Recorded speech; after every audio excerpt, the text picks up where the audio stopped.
En definitiva, surgió una situación que uno de los diarios, muy ágil, El Día, ya lo traía en primera plana y hablaba del deterioro de las relaciones. Yo creo que la palabra deterioro es correcta. Si se piensa en que hace apenas 2 meses el presidente de la República visitó al Tribunal Constitucional. La visita fue sorprendente. Algunos le dieron rienda suelta a las peores especulaciones, muy válidas porque el presidente es muy cauteloso en eso de no interferir, de no pretender dirigir o condicionar los fallos. Siempre se mantiene en una distancia respetable. Trascendió que no, que él había estado viendo las instalaciones desastrosas, precarias, que con todos los jueces había hecho el compromiso de unos 300 millones adicionales a su presupuesto. Él lo aprobaría, él lo indicaría para el presupuesto. Sabemos que el tribunal está desempeñándose en un local absolutamente inadecuado. Lo alojaron en un piso de Inespre, con un mercado atrás. No tiene, ¿no? Y menos para compadecerse con la importancia que tiene como un órgano rector de la República, porque controla la constitucionalidad. Y eso es una forma de controlar a todo el ordenamiento jurídico y a todas las funciones de los poderes públicos. Cuando el presidente visitó al Tribunal Constitucional, yo me quedé con esa impresión. Va a salir una solución porque él fue al lugar, vio las condiciones y me imagino que habrá prometido soluciones que no tengo por qué dudar que vendrán. ¿Cuál ha sido la sorpresa? Que en lugar de los 6 millones y no sé cuántos cientos de miles de pesos más, en lugar de agregarle 300 millones, aparecen 300.000 pesos adicionales. Parece que de algún modo en el tribunal eso produjo algún enojo.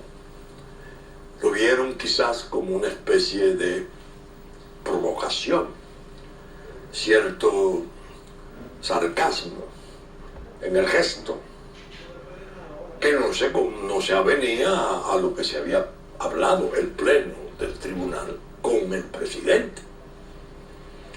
Entonces ahí comienzo yo a preocuparme. Comienzo a preocuparme porque pienso que no puede ocurrir,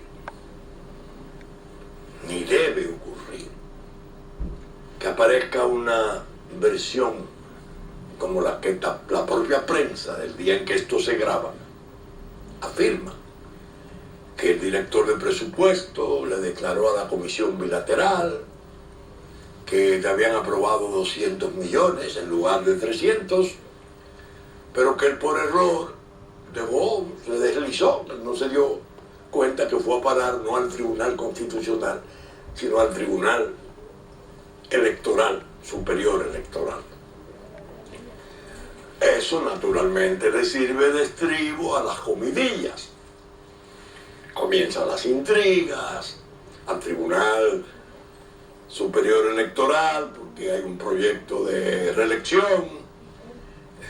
Y claro, lo del Constitucional más grave porque es un párrafo de la propia comunicación que le dirige el presidente del Tribunal Constitucional a la comisión bilateral, que habla y dice: se podría llegar a entender, o alguien podría entender, que este trato, injusto creo que fue, este trato que nos han dado en el presupuesto es una retaliación de alguien o aquellos que han estado disgustados por nuestro fallo 168 relativo a la cuestión de la naturalización y la regularización. dentro del conflicto inmenso que tenemos con el territorio vecino. Entonces, ya es el tribunal quien expresa su parecer. Me preocupa. Primero, no puedo poner de lado a Noruega. En Noruega se celebró en Oslo, su capital, en una universidad, un evento. Asistieron dominicanos destinado a analizar y censurar el fallo 168. Fueron delegaciones de aquí, de la gente que está comprometida en los planes antinacionales, en los planes de la traición nacional. La Cancillería se hizo representar, el Estado se hizo representar, una distinguida dama, una magnífica funcionaria, porque yo siento gran admiración, la doctora Liriano, asistió. Pero vienen los enigmas. ¿Qué dijo? ¿Qué dijo tanto en Oslo, Noruega, como en La Haya, Holanda, días antes, con el problema de la acusación que nos hacía el ACNUR de apatridia y el supuesto testimonio que ofrecería la de Guix para ella explicar su tragedia, y tragedia en la cual, al decir de Vargas Llosa a hijo, es la de decenas de miles, cientos de miles de sus compatriotas. Pero ahora, la llamada Comisión Interamericana de Derechos Humanos, que ya el país la vio actuar aquí, un mecanismo detestable, repugnante, un instrumento odioso. Las cosas que asumieron aquí parejas con las que habían hecho en México, en un juicio que se le hacía al país en México. Todo eso viene constelado contra el fallo, porque la comisión, la llamada Comisión Interamericana, va a conocer del fallo, van a evaluar el fallo, van a calificar el fallo. Es decir, que nuestra soberanía está obliterada, está reducida, está tan irrespetada, que esa gente se permite juzgar el fallo de nuestra más alta instancia constitucional. Claro, ellos tienen el grave temor de que ese tribunal está apoderado, desde hace tiempo le viene incluso desde la Suprema Corte de Justicia anterior, de un recurso destinado a establecer la incompetencia de la Comisión Interamericana de Derechos Humanos para poder resolver y versar sobre casos nuestros, porque se trató de una simple carta oficiosa del gobierno del doctor Leonel Fernández, pero que no mereció ser refrendado por el Congreso de la República. Si el Tribunal Constitucional declara la incompetencia de esa comisión, muchos de los muñecos acusatorios, muchos de las maquinaciones que se han hecho a su través, se verían embarazadas y comprometidas. Tendría entonces que aquí apelarse a pedirle al gobierno que lo someta al Congreso para que regularice la competencia. Pero en estas condiciones, en estas circunstancias de la actualidad, se haría muy difícil suponer que ese Congreso le daría competencia a esa comisión, que por fortuna fue invitada a venir cuando se hacía más duro el asedio, ya no del gobierno de Danilo Medina, sino del pueblo dominicano, y se vio lo que hizo, y se vio su parcialidad, se vio su condición de mero instrumento, interventor, dedicado al daño nacional. En esas condiciones, saben ustedes, que uno tiene que admitir, bueno, hay motivos para preocuparse. Ahora yo me pregunto, el Danilo Medina que habló en La Habana, que han querido decir que lo hizo porque fue un resabio frente a los atrevimientos de un desvergonzado de las Antillas Menores. No, razonó sobre el Estado de Derecho. Le dio una explicación en la CELAC a todos los presidentes y ministros de lo consciente que él estaba de lo que es el Estado de Derecho nuestro, de lo que es ese fallo 168. Incluso llegó a hablar de que se expondría, si lo desconoce o lo desafía o lo desobedece, a un juicio político que podría implicar su destitución. Y dijo que él no sería digno de ser presidente de la República Dominicana si él no observara esas cosas. Entonces mi pregunta es, pero ese hombre que habló en La Habana y dijo eso, ¿cómo es que son tan malvados? ¿Cómo son tan siniestros los mecanismos de confusión, de mala orientación, de asedio, que son capaces de enredarlo en un conflicto de esta naturaleza? Porque a cargo de él es que está poniendo la calle, la desconsideración o el tratamiento extorsivo, vamos a decir, que el Tribunal Constitucional está alegando. ¿Cómo va a ser? A 1 año y meses de terminar su mandato brillante, ¿qué rayo hace Danilo Medina metido en un conflicto de esa naturaleza? ¿Quién lo pone? ¿Quién es capaz de impulsar un error que viene a resultar vejaminoso, cuando no ultrajante? Entonces, comprenderán ustedes que el asunto no es un asunto sencillo. Yo espero, la respuesta espera, que el presidente de la República, de algún modo, alguien le haya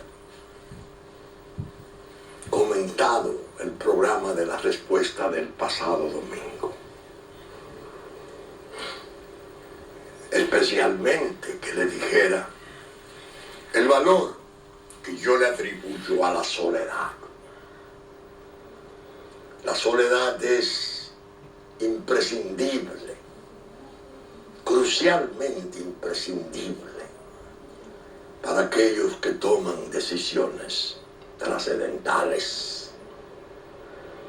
Un jefe de Estado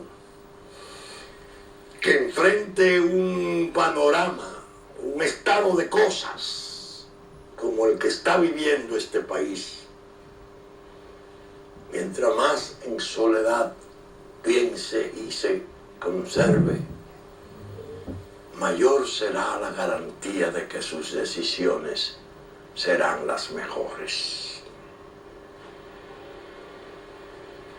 Le están dando datos, están apareciendo las pruebas de que de algún modo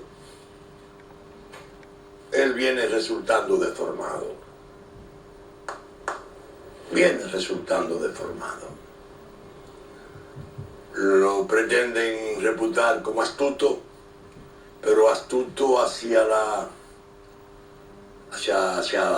falsedad, hacia el engaño, hacia la insinceridad, cosa que yo no acepto ni apruebo. Para mí, él ha dado muestras en su vida pública de ser un hombre de gran coherencia y sobre todo de decencia. Un presidente decente, un hombre que no se le puede atribuir malevolencia, que hace una cosa y dice otra, y dice una cosa y hace otra. No. De muchas maneras, está en el centro de la tormenta y hay elementos que están descomponiendo su buen juicio y le están creando situaciones que él no se merece. Precisamente en la semana, un sinnúmero de amigos, yo lo fui contando, creo que 9, en distintos lugares, me preguntaron por este libro. El mal menor, ética política de una era de terror. Este es un libro excelente de un académico norteamericano, Michael Ignatieff, relativo a la cuestión del terrorismo y el dilema existente entre la necesidad imperiosa de conservar imperturbable, sano el Estado de Derecho, no interrumpirlo con arbitrariedades improvisadas, y las necesidades que impone el terrorismo a escala mundial, que lleva a los presidentes y a los jefes de Estado a encontrarse con que pueden surgir situaciones tan tremendas que no podrían atenderlas sino mediante un patrón de emergencia, que conlleva la supresión, la disminución, la puesta de lado de algunos aspectos esenciales considerados sagrados del Estado de Derecho. El mal menor es eso, esa prerrogativa, y el mal mayor el terrorismo. La obra es magnífica por la neutralidad honesta de su autor. Uno lo va leyendo y se da cuenta que él no pretende condicionar a uno, ni llevarlo hacia a rebañarlo y llevarlo hacia un convencimiento. Él tenga interés, él expone las dos posiciones del dilema. Cuando razona, que uno entiende que ya por fin se va a declarar en un sentido, trae la otra. Y eso es una manera de asegurarle al lector su honestidad y darle el espectro completo para que sea su conciencia, su percepción, su formación la que asuma cuál de las posiciones es la verdaderamente atendible. En medio de esos amigos hubo un extranjero que en una salutación, en una parte, me dice: interesante su programa, he visto 2, la respuesta, pero me llamó la atención el último, porque usted mandó al presidente a leer un libro. Y está bien, yo sé que los libros se recomiendan, me dice con mucha gracia, pero hacerlo con un presidente, bueno, es que usted olvida que el presidente, además de presidente, es mi amigo. Y yo soy su amigo. Entonces usted tiene que considerar que yo tengo una preocupación extra de que es el presidente amigo a quien yo le recomiendo soledad y leer un libro importante que trae algunas experiencias y algunos juicios interesantísimos sobre las decisiones de los gobernantes. Desde Lincoln, que es la más sobresaliente, claro está, cuando suprimía el habeas corpus en medio de la guerra de secesión, Roosevelt, cuando hacía el apresamiento, internaba en un campo no voy a decir un campo de concentración al estilo de los nazis, ¿no? Pero sí un campo de detención a cientos de miles de americanos de ascendencia japonesa después del Pearl Harbor. Roosevelt, el mismo Roosevelt, Franklin Delano, que crea las comisiones militares para juzgar aquellos saboteadores alemanes que en los puertos de Estados Unidos, en el principio o antes de la guerra, realizaron actos de sabotaje. Entonces, lo que yo tomo del libro no es el terrorismo. Yo tomo del libro la emergencia, que entre nosotros constitucionalmente está definida como una tercera vertiente, como una tercera dimensión del conflicto. Vamos a leerla para orientarnos, porque recordar que estamos en cierto modo en la escuelita de los estados de excepción. Artículo 262.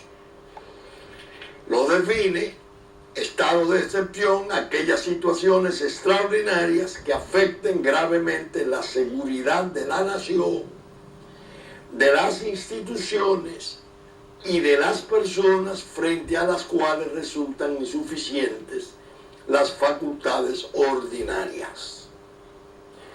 Entonces tiene estado de defensa en el 263, primera escala, estado de conmoción interior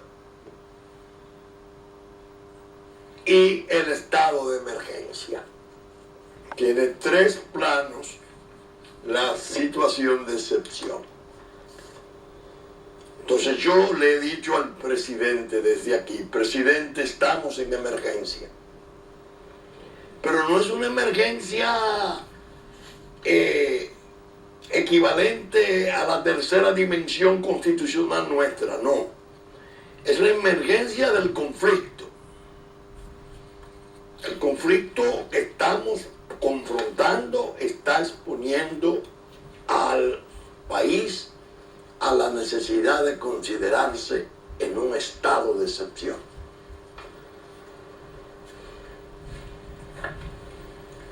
Un estado de excepción que uno de los problemas mayores que trae es que para que se pueda producir constitucionalmente la prerrogativa del Ejecutivo de decidir cosas con la aprobación del Congreso, o decidirlas y después someterlas a la aprobación del Congreso, tiene que haber hechos y circunstancias de gravedad manifiesta. Si no se han producido hechos y circunstancias de distinta índole, de gravedad manifiesta, no habría necesidad de pensar en los estados de excepción. Ahora bien, ¿cuáles son los hechos y circunstancias entre nosotros que ya constituyen una agravación, un estado de gravedad de nuestra convivencia? La conflictiva relación con el vecino territorio de Haití. Esa gravedad la evalúa ¿quién? Esa es parte del dilema. La comunicación social, por un lado, que hace su trabajo, que puede tener versiones o conservadoras o escépticas o consideraciones sensacionalistas, pero también la evalúa la sociedad misma, porque está viendo desarrollarse el fenómeno que se le viene encima, que ya lo está padeciendo.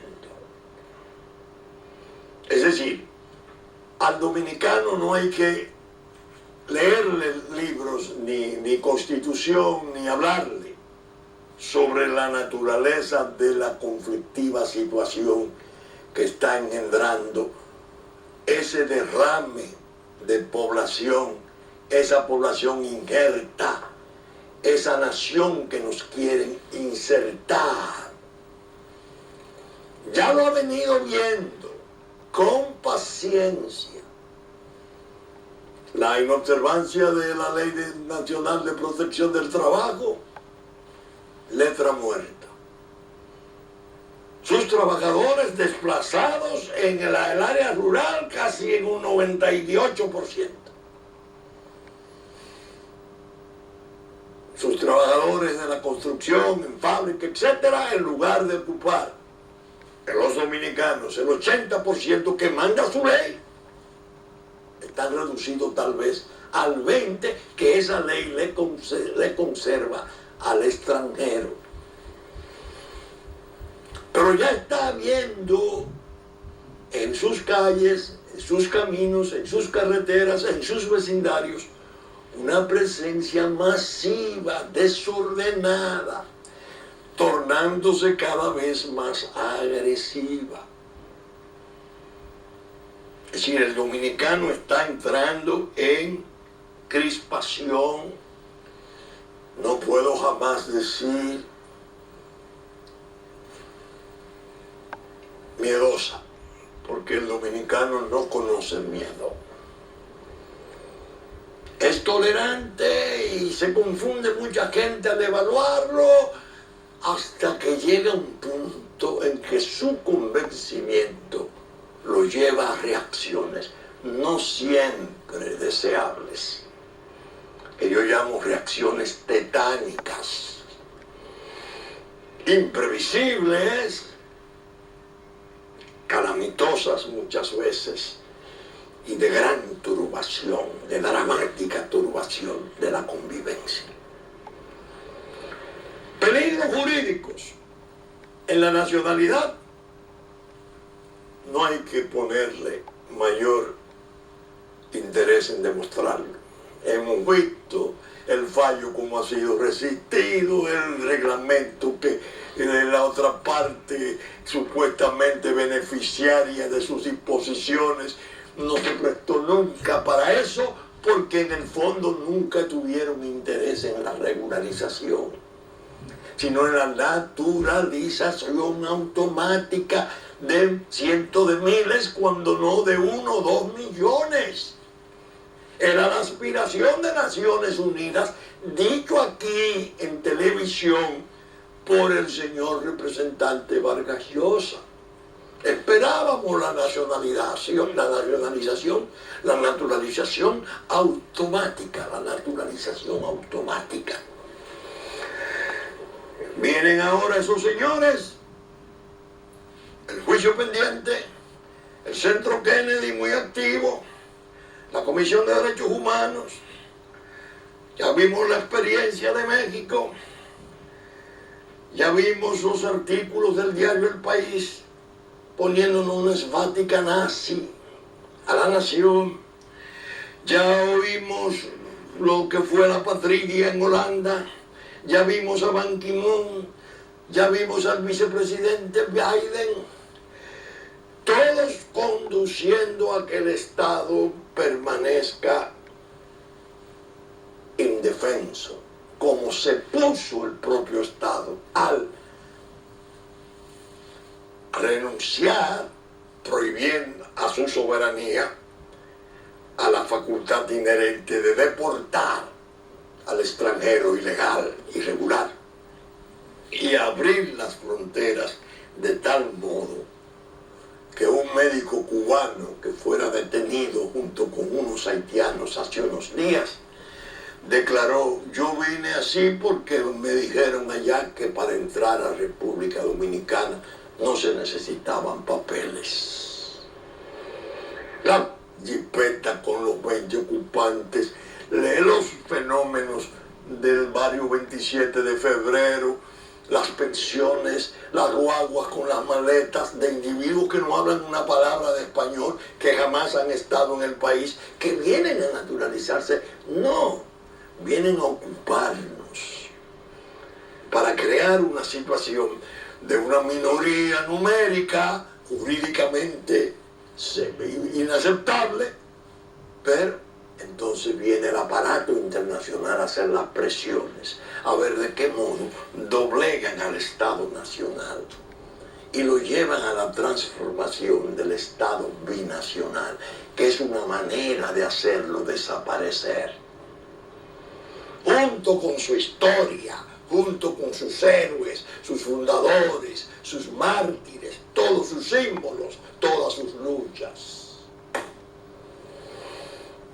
Cuando aquí en la respuesta ustedes me han visto exhibir la carátula del libro del presidente Clinton, Mi vida, y leer el apego con que él habla de Haití, y leer como él desoyó consejos de personas tan dotadas de cualidades y virtudes, como el presidente Carter, que le dijo, no reponga Aristide. El general Powell, no reponga Aristide. El senador, no reponga Aristide. Y el general McCaffrey, que aquí en la tercera planta de nuestro Palacio Nacional le dijo al presidente dominicano, defienda su frontera con sus propias fuerzas, porque de aquel lado no hay con quién hablar. Cuando en la respuesta hacemos esas demostraciones, es precisamente para ayudar la comprensión de algo que ya los hechos, lo que el dominicano sabe cuando sale a la calle, cuando se tranca temprano, cuando teme, porque se siente con una hostilidad, que es la parte peor, ahí retenida, una especie de resabio, porque no se trata de migrantes similares a los picadores de caña, ordenados, que venían, a veces los repatriaban, volvían, muchos se quedaron, que son los que realmente merecen su naturalización. No, está viniendo todo el lumpenaje, toda la turbulencia, toda esa juventud de escoria que esa droga ha sabido generar en Haití. Vienen los presidiarios supuestamente fugados que son liberados. Entrega a Naciones Unidas $500 por cabeza para venir hasta nosotros a implantarse por la vía de la invasión demográfica que estamos padeciendo. Entonces, en medio de eso, mandan su canciller. Vamos a pedir, y vendrá el presidente Martelly a pedir una prórroga. ¿Prórroga para quién? Para lo que ustedes siguen enviando. Quieren llegar a 2 millones para crear entonces el problema ya a escala mundial de que las dos tribus se han fundido naturalmente y que lo que cabe es organizar algo que ellos esperan que se produzca. Tensiones entre la nación originaria, la nación dominicana asentada en este territorio, y la nación de inserción, de injerto que trae la geopolítica del momento. Las tensiones que van a venir, la balcanización, el pequeño Josu va a darle a Naciones Unidas, de ahí es su perversidad sin límites, la posibilidad de darle contenido a su mandato de MINUSTAH, que lo tienen en Haití muerto ahí. Vinieron a consolidar la paz donde no había guerra. La guerra la pueden ellos fomentar aquí para ocupar. Entonces, ese estado de cosas es de una gravedad enorme. Y el presidente Danilo Medina debe retirarse a la intimidad profunda de su conciencia y comenzar a elaborar sus decisiones. Decisiones que no pueden ser otras que una normalización de este proceso estrambótico, terrible, de destrucción de su país. según se ha visto, al parecer queriendo recabar su concurso. Su concurso, que sería horrible. Horrible primero porque el país reaccionaría. Horrible porque históricamente sería un baldón que él no se merece. Por eso el libro. Yo he estado pensando mucho en las decisiones. Y entre nosotros hay una del jefe de Estado muy importante que tomara un arzobispo nuestro, siendo presidente de la República, firmar un decreto para darle cumplimiento al artículo 210 de la Constitución de entonces, que imponía como castigo al simple porte de arma la muerte, sumaria, sin juicio. Balaguer describe a Monseñor, al arzobispo Merín, las vacilaciones de su conciencia. ¿Cómo firmo yo esto si esto es para fusilar? Por el hecho de portar un arma. Pero si no lo hago, no para la guerra. Y se van a producir más muertes y más daños con la guerra, el mal mayor. Este otro es horrible. Y tomó la decisión de firmarlo. Esa es una muestra patética de lo que son los conflictos y los momentos cumbres de los gobernantes y los pueblos. ¿Qué hacer? ¿Qué hacer ahora? Danilo Medina tiene la ventaja de que él no, con su decisión de fortalecer en forma estricta y vigorosa la frontera, hacerla insalvable, que tiene los medios para hacerlo. Tiene unas fuerzas armadas numerosas, que lo que le está faltando es la orden, la tónica de su comandante en jefe. Y las deportaciones de todos aquellos que evidentemente no podrían en ningún caso poder aplicar para la naturalización. Esos que están llegando, los de las maletas, los de las pensiones, los de las jipetas. ¿Qué ventaja tendría Danilo Medina? Que no tendría que violar su constitución. Al contrario, no habría mal menor, porque es lo que va a hacer o haría es cumplir su constitución. En su artículo 18, en cuanto a los problemas de nacionalidad, en su artículo 3, en cuanto a la cuestión de soberanía. Pero ¿qué mal mayor tendría Danilo Medina de frente? Lo que se viene tramando y haciendo contra la República, la destrucción de la República Dominicana, su transformación, su reabsorción, con un territorio que está considerado uno de los 5 estados fallidos del mundo. Y que, como decía el embajador Guillani Curi, por el fenómeno contagio, en lugar de nosotros influir para su mejoramiento, ellos determinarían nuestra ruina definitiva. Entonces, hay 2 circunstancias más que se vienen a agregar a la gravedad del estado de cosas. Yo la enuncié brevemente en el programa pasado.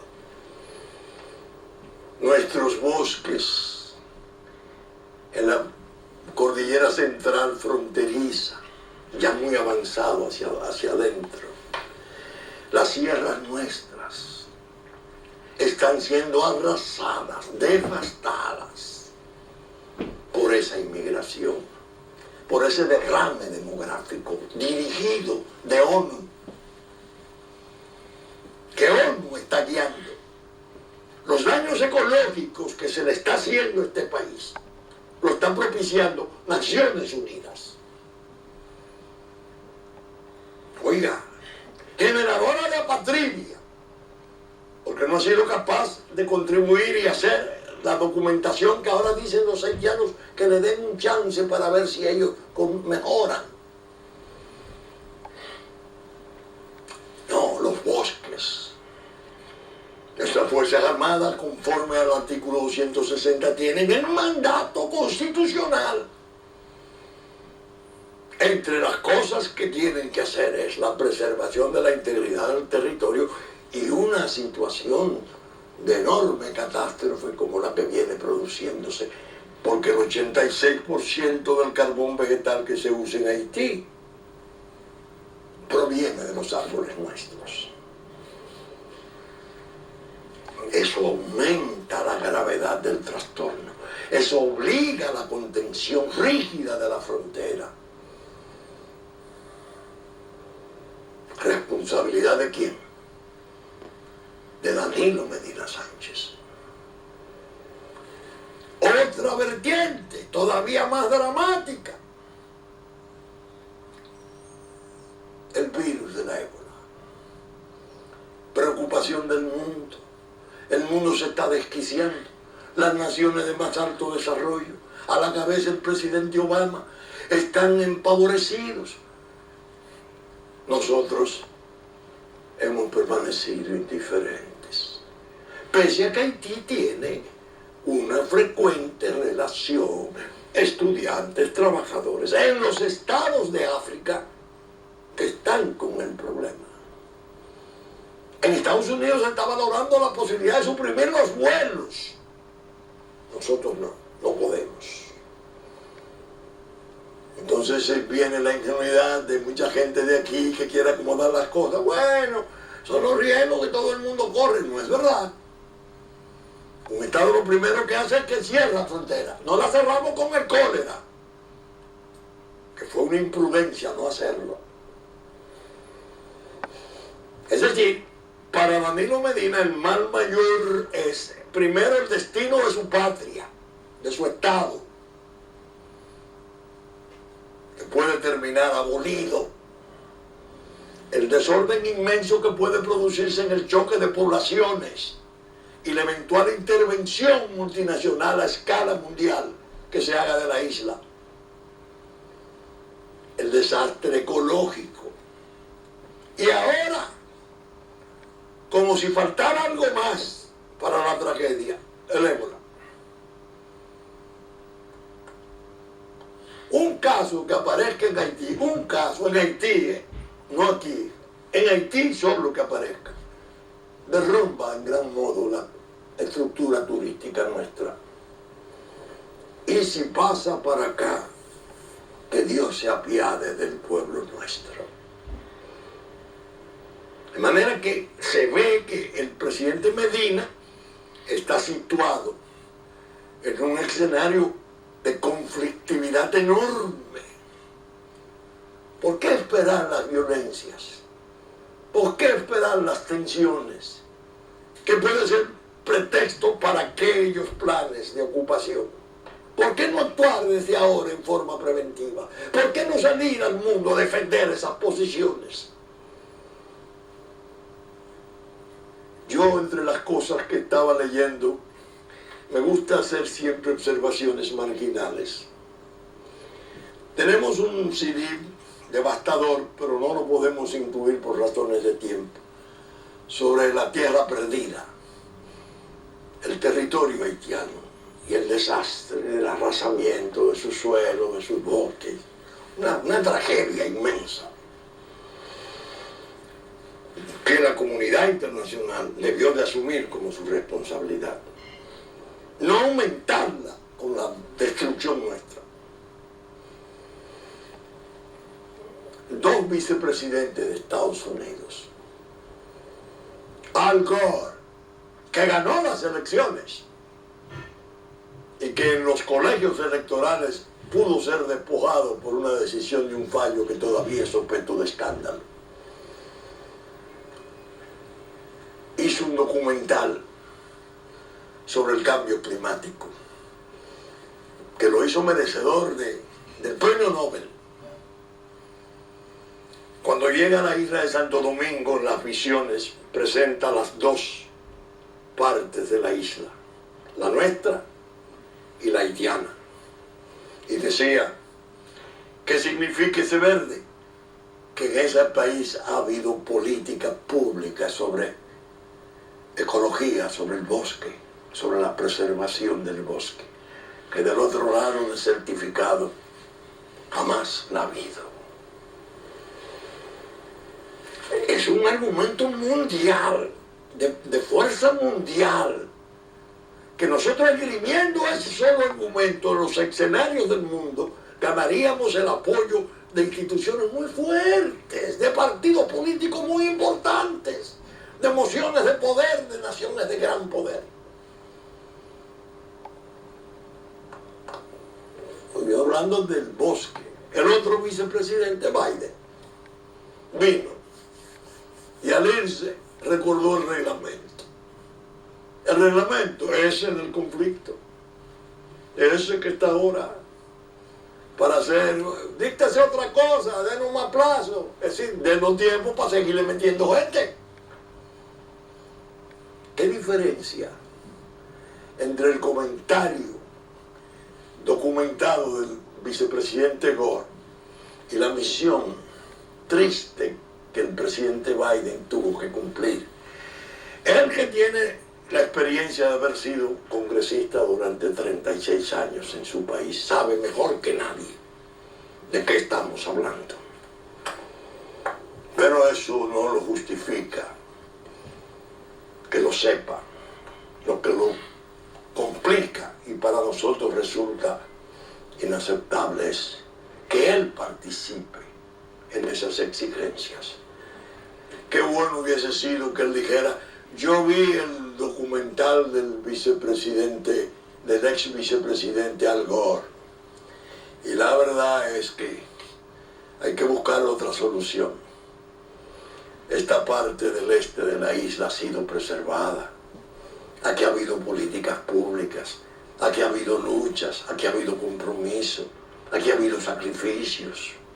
Desgraciadamente, aquel lado no los tuvo. ¿Cómo vamos a destruir esto que ha costado tanto? Vamos a tratar de buscar fórmulas de salvación del otro lado, de otro modo.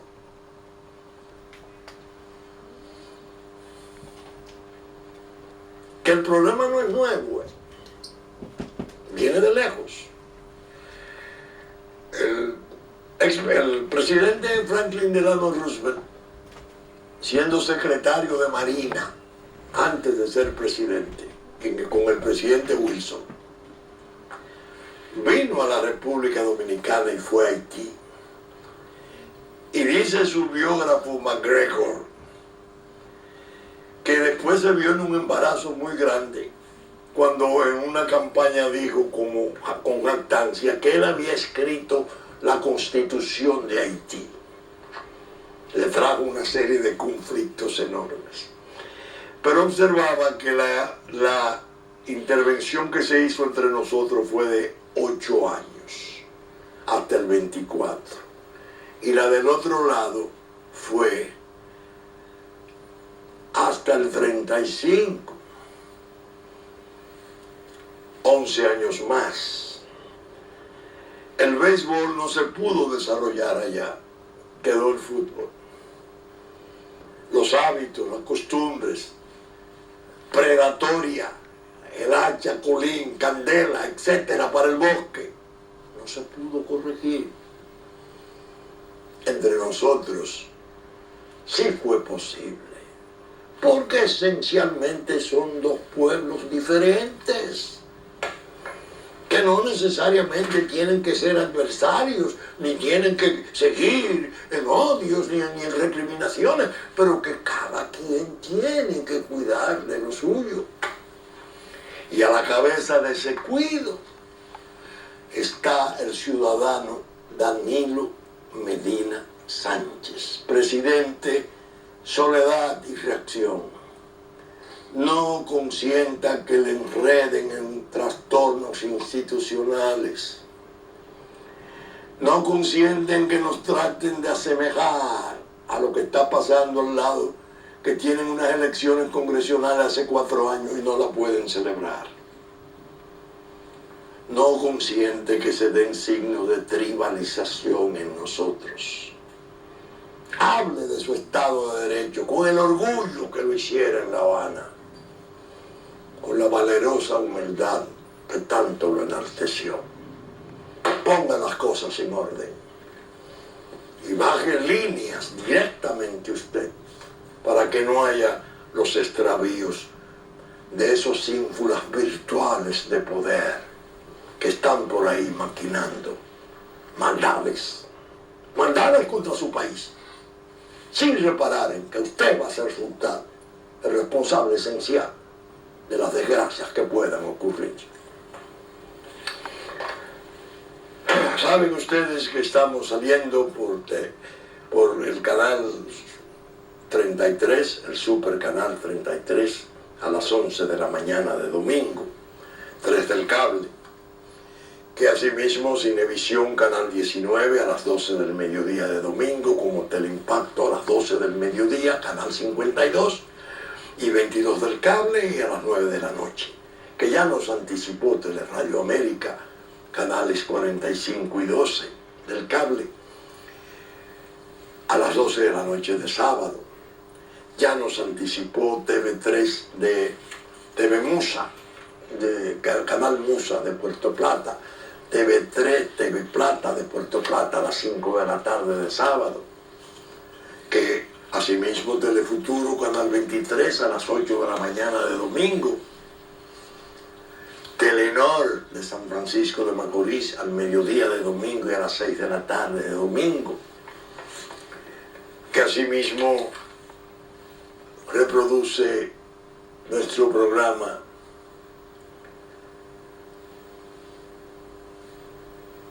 Diario Horizonte de New York, Diario Digital Dominicano y la Radio Real de La Vega en la edición de las 11 de la mañana de domingo de Super Canal 33 y 92 para el sur de la República, y la televisión amable de Montecristi, que reproduce también nuestros contenidos. Con la gracia de Dios esperamos estar con ustedes en una entrega nueva de La Respuesta el próximo domingo. Muchas gracias y hasta entonces.